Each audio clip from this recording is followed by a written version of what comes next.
1815 ஆண்டுக்கு பின்னர் ஆங்கிலேயர்கள் வெவ்வேறாக ஆட்சிகளை நடத்தி வந்த பிராந்தியங்களை ஒன்றிணைத்து எங்களுடைய விருப்புக்கு மாறாக அல்லது எங்களுடைய விருப்பு அறியப்படாமல் தமிழ் மக்கள் இந்த நாட்டிலே ஏனைய இனக்குழுமங்களோடு சேர்ந்து நிர்வகிக்கப்பட விரும்புகிறார்களா, தயாராக இருக்கிறார்களா, இணங்குகிறார்களா என்ற எந்த ஒரு கருத்து கணிப்பும் எடுக்கப்படாமல், எந்த ஒரு விருப்பு வெறுப்பும் ஆராயப்படாமல் வெள்ளைக்காரர்கள் ஆங்கிலேயர்கள் தங்களுடைய ஆட்சி வசதி கருதி, நிர்வாக ஆட்சி வசதி கருதி ஒரே நிர்வாக அலகாக இலங்கை தீவு முழுவதையும் மாற்றிய பொழுது எங்களுடைய சுயநிர்ணய உரிமை, எங்களுடைய இறையாண்மை தமிழ் மக்கள் இழந்து போகின்றார்கள். அந்த தமிழ் மக்களுடைய இறையாண்மையை மீட்க கோரி வட்டுக்கோட்டை தீர்மானம் அமைகிறது. இலங்கையிலிருந்து பிரித்தானியர்கள் வெளியேறிய பின்னர் ஒற்றை ஆட்சிக்குள் எங்களுடைய தமிழ் மக்களுடைய இறைமை புதைக்கப்பட்ட பொழுது அப்பொழுதும் தமிழ் மக்களுடைய கருத்து கேட்கப்படவில்லை. நீங்கள் ஒரே ஆட்சி எல்லைக்குள் வாழ தயாராக இருக்கிறீர்களா, அல்லது நீங்கள் எங்களாலே ஒன்றிணைக்கப்படுவதற்கு முன்னர் இருந்த நிலைப்பாட்டுக்கு போக விரும்புகின்றீர்களா என்கின்ற எத்தகைய ஒரு கருத்து கணிப்பும், எத்தகைய ஒரு வாக்கெடுப்பும், எத்தகைய ஒரு விருப்பறிதலும் நடத்தப்படாமல் 48ஆம் ஆண்டு எங்களுடைய தலை விதியையும் சேர்த்து கட்டி ஒற்றையாட்சி என்ற கட்டமைப்புக்குள் எங்களுடைய இறையாண்மையை புதைத்து வெள்ளையர்கள் இந்த நாட்டிலிருந்து வெளியேறினார்கள். அதன் பின்னர் தமிழ் அரசியல் தலைவர்கள் வெவ்வேறு விதமாக எங்களுடைய உரிமை போராட்டத்தை முன்னெடுத்து பார்த்தார்கள். ஆரம்பத்திலே ஜிஜி பொன்னம்பலம் 50க்கு 50 என்று ஒரு கோரிக்கையை முன்வைக்கின்றார். பின்னாடி தந்தை செல்வநாயகம் அவர்கள் எங்களுக்கான சுயநிர்ணய உரிமையை பற்றி பேசுகின்றார், சமஷ்டி ஆட்சியை பற்றி பேசுகின்றார். இவையெல்லாம் அகிம்சை ரீதியாக முன்னெடுக்கப்பட்ட பொழுது வன்முறை கொண்டு எங்களுடைய கோரிக்கைகள் அடக்கப்படுகின்றன, எங்கள் மீது வன்முறை திணிக்கப்படுகிறது. அதன் எதிர்விளைவாக ஆயுத போராட்டத்தை நோக்கி எங்களுடைய இளைஞர்கள் திரும்புகின்றார்கள். தரப்படுத்தல் எல்லாம் வருகிறது. இந்த காலத்திலே இளைஞர்கள் மெல்ல மெல்ல ஆயுத போராட்டம், தனிநாட்டுக்கான போராட்டம் என்று தங்களுடைய கோரிக்கைகளை மாற்றி ஆயுத போராட்ட அமைப்புகளுடைய உருவாக்கங்கள் எழும்புகின்றது. 1972ஆம் ஆண்டு தமிழ் விடுதலை புலிகள் அமைப்பு புதிய தமிழ் புலிகள் என்ற பெயரோடு ஆரம்பிக்கப்படுகிறது. 76லே அது தமிழீழ விடுதலை புலிகளாக பெயர் மாற்றம் செய்யப்படுகிறது. ஆக வட்டுக்கோட்டை தீர்மானத்துக்கு முன்பதாகவே இளைஞர்கள் தமிழீழத்தை நோக்கிய அல்லது அவர்களுடைய கோரிக்கையை, தனிநாடை நோக்கிய கோரிக்கையை முன்வைக்க தொடங்குகிறார்கள். அதன் பின்னர் அரசியல் தலைமையும் 76ஆம் ஆண்டு தங்களுடைய பிளவுகளை இல்லாமல் செய்து தமிழர் விடுதலை கூட்டணி என்ற கட்சியை உருவாக்கி அதனூடாக இந்த வட்டுக்கோட்டை தீர்மானத்தை முன்வைக்கின்றார்கள். அந்த வட்டுக்கோட்டை தீர்மானத்தை முன்வைத்த மிகப்பெரிய தலைவர்களில் ஒருவர் தந்தை செல்வநாயகம், மற்றவர் ஜிஜி பொன்னம்பலம் அவர்கள். 76ஆம் ஆண்டு இந்த வட்டுக்கோட்டை தீர்மானம் அவர்களால் முன்வைக்கப்பட்ட பின்னர் 77ஆம் ஆண்டு பிப்ரவரி மாதம் அமரர் ஜிஜி பொன்னம்பலம் அவர்கள் மரணிக்கின்றார். அதே ஆண்டு ஏப்ரல் மாதம் தந்தை செல்வநாயகம் அவர்கள் மரணிக்கின்றார். அதைத் தொடர்ந்து 77லே நடைபெற்ற பாராளுமன்ற தேர்தலிலே தமிழர் விடுதலை கூட்டணி ஒரு மக்கள் ஆணையை கோருகிறது. 76 வட்டுக்கோட்டை தீர்மானத்துக்கு தமிழீழம்தான், எங்களுடைய தமிழீழ தனி அரசுதான் தமிழ் மக்களுக்கான ஒரே தீர்வு என்கின்ற அந்த தீர்மானத்துக்கு மக்கள் ஆணை வேண்டும் என்று 77 தேர்தல் விஞ்ஞாபனத்திலே குறிப்பிட்டு அவர்கள் அதற்கான மக்கள் ஆணையாக அதை கேட்டு மக்கள் முன் செல்லுகின்றார்கள். அந்த தேர்தலிலே 18 ஆசனங்களை வடக்கு கிழக்கு முழுவதுமாக தமிழர் விடுதலை கூட்டணி வெல்லுகின்றது. அது ஒரு தமிழ் ஈழ தனி நாட்டிற்கான ஒரு மகத்தான மக்கள் ஆணையாக ஏற்றுக்கொள்ளப்படுகிறது. அதை தமிழினம் இன்று வரை தனிநாட்டுக்கான மக்கள் ஆணையாக சொல்லி வருகிறது. உண்மையில் வடக்கு மாகாணத்தில் தமிழர் விடுதலை கூட்டணி பாரிய வெற்றியை பெற்றிருந்தாலும் கிழக்கு மாகாணத்தில் அவ்வளவு தூரமாக மக்கள் ஆணை கிடைத்ததாக எனக்கு தெரியவில்லை. தேர்தல் முடிவுகளின் பிரகாரம் மட்டக்களப்பு தேர்தல் தொகுதியிலே 24% வாக்குகளை பெற்று ராஜதுரை வெற்றி பெறுகின்றார் தமிழர் விடுதலை கூட்டணியிலே. அவ்வாறாக இருந்தால் ஏனைய மக்கள் அதற்கு வாக்களிக்கவில்லையா என்பது எனக்கு தெரியாது. ஏன் அவர்கள் வேறு கட்சிகளுக்கு வாக்களித்தார்கள் என்பதற்கும் எனக்கு தெரியாது. கல்குடா தொகுதியிலே தமிழர் விடுதலை கூட்டணி தோற்கிறது, மூதூரிலே தோற்கிறது.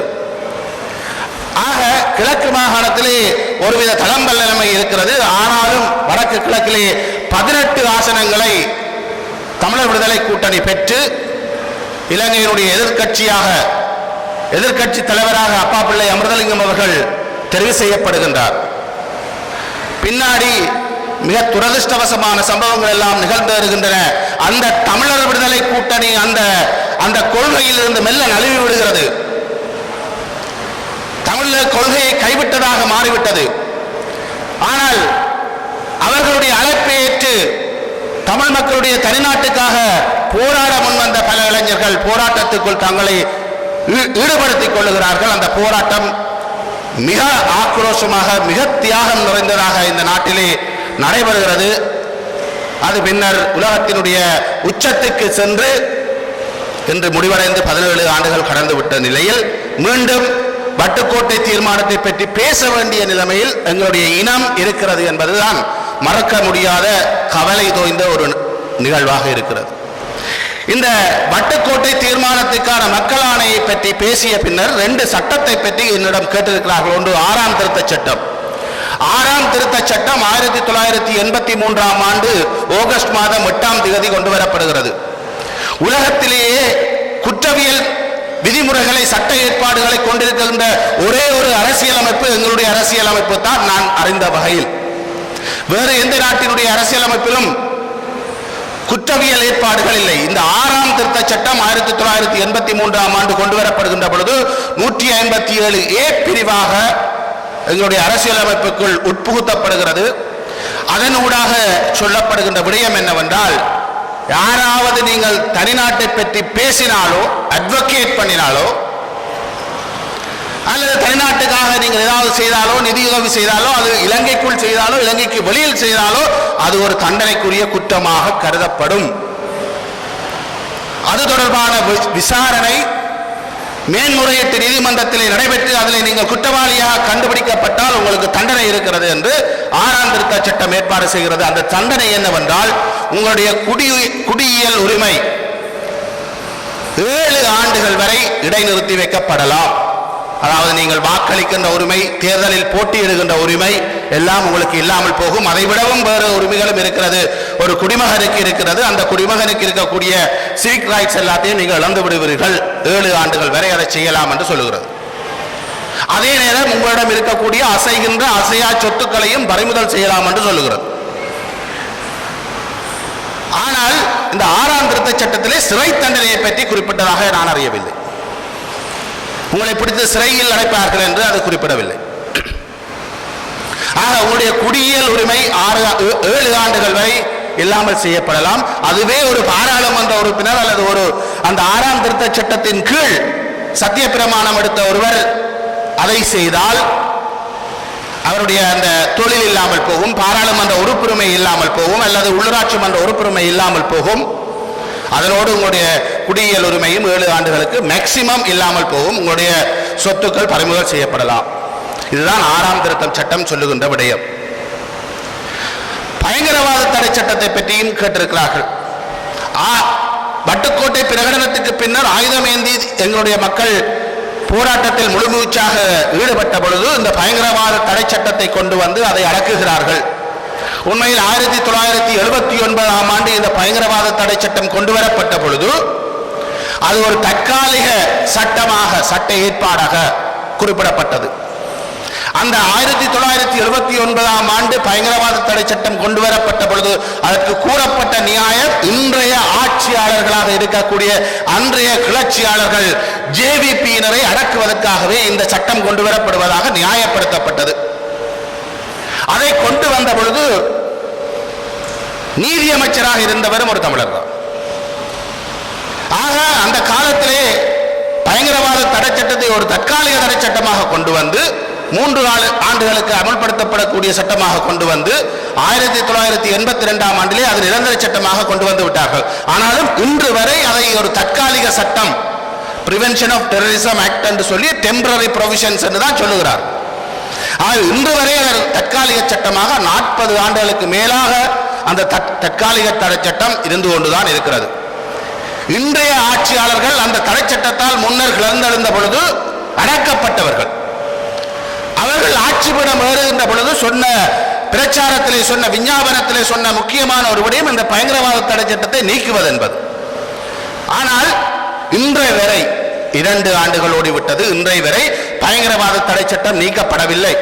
நேற்றைய தினம் அவருடைய நீதி அமைச்சர் ஹர்ஷன நாணயக்கார யாழ்ப்பாணம் வந்தார். சட்டத்தரணிகள் சங்கமாகிய எங்களையும் சந்தித்தார். நான் அவருடன் பேசினேன். பேசிய பொழுது நான் கேட்டேன், நாங்கள் அதை சட்டத்தரணிகள் சங்கமாக ஒரு விண்ணப்பமாக எழுத்து மூலம் அதை அவர்களிடம் கொடுத்திருக்கிறோம், நீங்கள் இந்த பயங்கரவாத தடை சட்டத்தை நீக்க வேண்டும் என்று நாங்கள் சொன்ன பொழுது அவர் சொன்னார், இன்னும் 2 மாதங்களுக்குள் நாங்கள் பயங்கரவாத தடை சட்டத்தை நீக்கப் போகிறோம், அது விரைவாக நடக்கப் போகிறது, வெறும் 2 மாதங்களுக்குள் நடக்கப் போகிறது என்பதாக அவர் சொன்னார். நடக்குமா இல்லையா என்பது எனக்கு தெரியாது. ஏனென்றால் தமிழ் மக்களுக்கான தீர்வும் அப்படித்தானே வந்து கொண்டிருக்கிறது. ஆகவே இதுவும் நடக்குமா இல்லையா என்பதற்கு தெரியாது. ஆனால் நான் மீண்டும் அவரிடம் ஒரு விடயத்தை சொன்னேன், வெறுமனே பயங்கரவாத தடை சட்டத்தை நீக்குவது மட்டும் போதாது, அதற்கு பிரதியீடாக நீங்கள் அதற்கு ஈக்குவலாக அல்லது அதை விட மோசமான ஒரு சட்டத்தை கொண்டு வரவும் கூடாது என்பதை நான் அவருக்கு நேற்றைய சந்திப்பின் போது மீளவும் வலியுறுத்தி கூறியிருக்கின்றேன். பொறுத்திருந்துதான் பார்க்க வேண்டும் எவ்வாறு இந்த ஜேவிபி அரசாங்கம் என்பிபி என்ற போர்வையிலே என்னத்தை செய்ய போகின்றது என்பதை பொறுத்திருந்துதான் பார்க்க வேண்டும். ஒரு காலத்திலே இந்த கர்ஷன நாணயக்காரருடைய தந்தையாருடைய சகோதரனான வாசுதேவ நாணயக்கார் அவர்கள் தமிழ் மக்களுக்காக குரல் கொடுத்தவர். பின்னைய நாளிலே அவர் அதனை கைவிட்டு தமிழ் மக்களுக்கு எதிரான நிலைப்பாட்டை எடுத்திருந்தார் என்பதையும் நாங்கள் எங்களுடைய நினைவுகளிலே வைத்துக் கொள்ள வேண்டும். இங்கே பயங்கரவாத தடை சட்டம் இப்பொழுது அகற்றப்பட்டால் என்ன, அகற்றப்படாவிட்டால் என்ன இன்று இருக்கிறது. அந்த நிலையிலே எங்களுடைய வட்டுக்கோட்டை தீர்மானத்தை பற்றி பேசுவது எவ்வாறான சட்ட ரீதியான நிலைப்பாடுகளை எடுக்கும் அல்லது வட்டுக்கோட்டை தீர்மானத்துக்கான மக்கள் ஆணை அதை செய்யாது தடுத்து கவசமாக நிற்கிறதா என்று கேட்டால், வட்டுக்கோட்டை தீர்மானம் 1976ஆம் ஆண்டு கொண்டு வரப்பட்டு அதற்கான மக்கள் ஆணை 77 பெறப்பட்டது. ஆனால் அதுக்கு பின்னாடிதான் 77 மக்கள் ஆணை பெறப்பட்ட பின்னர் தான் இந்த 2 சட்டங்களுமே உருவாக்கப்பட்டிருக்கிறது. இந்த 2 சட்டங்களுமே உருவாக்கப்பட்டிருக்கிறது. ஆக முன்னர் எடுக்கப்பட்ட அந்த தீர்மானத்தின் ஊடாக பின்னர் கொண்டு வரப்பட்ட சட்டத்தினுடைய விளைவுகளை அல்லது வலுவை தடுத்து நிறுத்த முடியுமா என்றால் என்னை பொறுத்த மட்டும் இல்லை என்றுதான் நான் சொல்லுவேன். உலகத்திலே எந்த ஒரு அரசியல் அமைப்புகளிலும் தனிநாட்டை பற்றி பேசுவது தடையாக இல்லை. அது இலங்கையில் மட்டும்தான் இருக்கிறது. வெளிநாடுகளிலே நீங்கள் உங்களுக்கு தனிநாட்டை உருவாக்குவதற்காக பேசுவதற்கு உரிமை இருக்கிறது. நீங்கள் கேள்விப்பட்டிருப்பீர்கள், கனடாவிலே கியூபெக் மாநிலத்துக்கான வாக்கெடுப்பும் நடத்தப்பட்டது. அது கனடா அரசாங்கமே அதை செய்திருந்தது.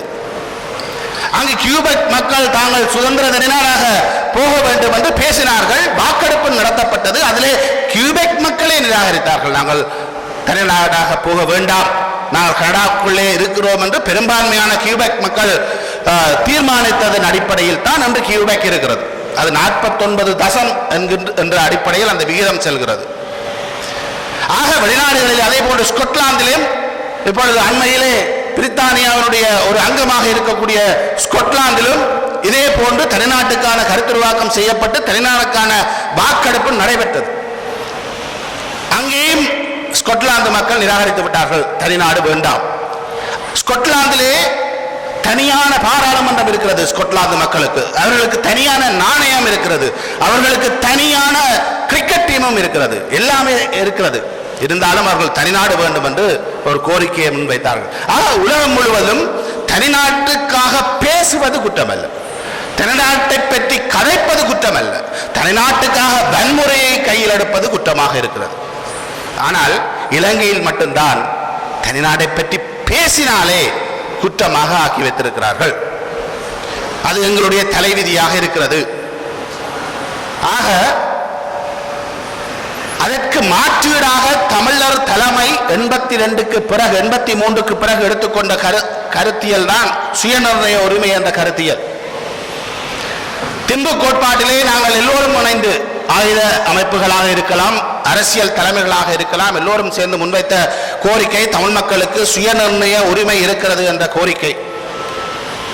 ICCPR என்று நாங்கள் சொல்லுவோம், சர்வதேச குடியியல் மற்றும் அரசியல் சமவாயம் என்று சொல்லப்படுகிறது. அந்த ICCPR முதலாவது சரத்தே சொல்லுகிறது எல்லா மக்களுக்கும் சுயநிர்ணய உரிமை இருக்கிறது என்று சொல்லுகிறது.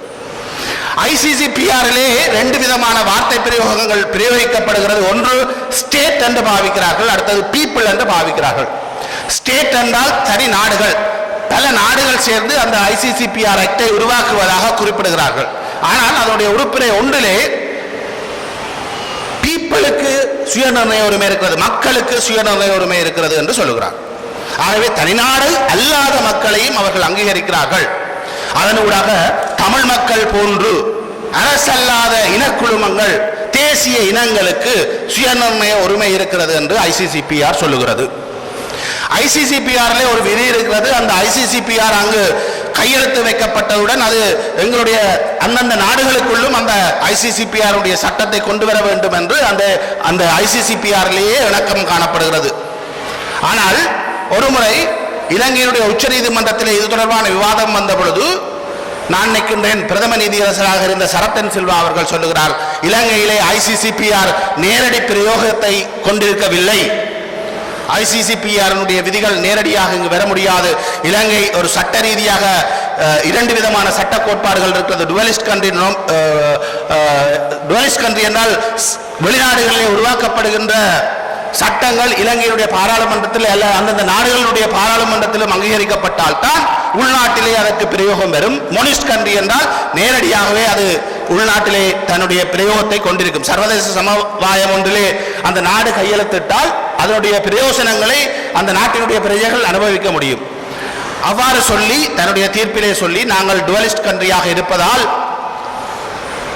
ICCPR எங்களுக்கு நேரடி ஏற்புடைமை இல்லை என்று இலங்கையினுடைய உயர் நீதிமன்றம் தீர்ப்பளித்த பின்னர் ICCPR ஆக்ட் என்ற ஒன்றை இப்பொழுது உருவாக்கி இருக்கிறார்கள். அந்த ஆக்டை உருவாக்கின பொழுது தங்களுக்கு பிரச்சனையான எல்லாவற்றையும் கைவிட்டு ஒரு வரும் கோது ஒன்றை உருவாக்கி ICCPR ஆக்டாக வைத்திருக்கிறார்கள்.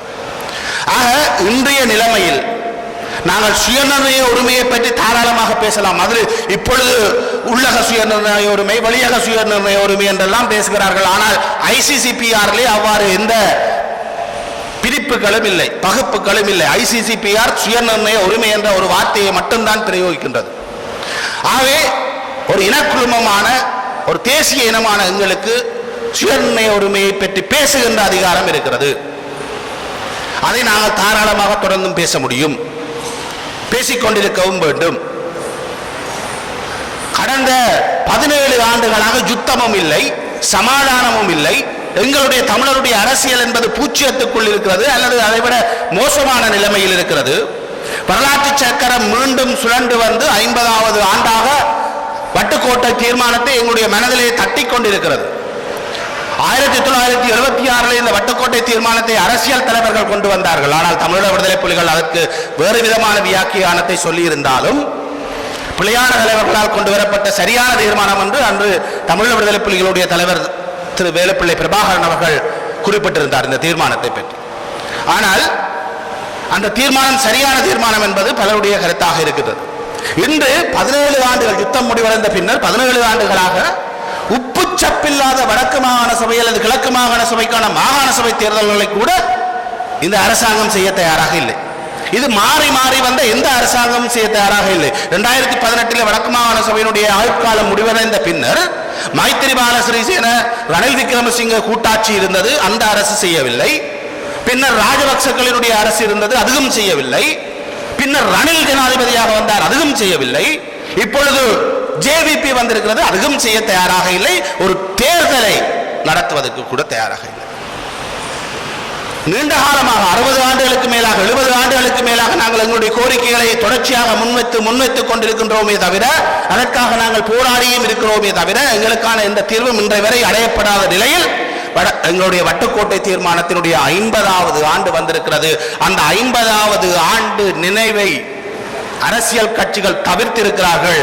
பொதுமக்கள் கையில் எடுத்து இந்த அரங்கு நிறைந்து வந்திருக்கிறார்கள் என்றால் எங்களுடைய விடுதலைக்கான வேட்கை ஒருபோதும் ஒருபோதும் இல்லாமல் செய்யப்பட முடியாது என்பதை இந்த அரங்கம் இன்று உலகுக்கு காட்டிக் கொண்டிருக்கிறது என்று நான் கூறிக்கொண்டு என்னை இந்த சந்தர்ப்பத்திலே பேசுவதற்காக அழைத்த எங்களுடைய வட்டுக்கோட்டை எழுச்சி மாநாட்டு குழுமத்திற்கு என்னுடைய நன்றிகளை கூறிக்கொண்டு விடைபெறுகிறேன். நன்றி, வணக்கம்.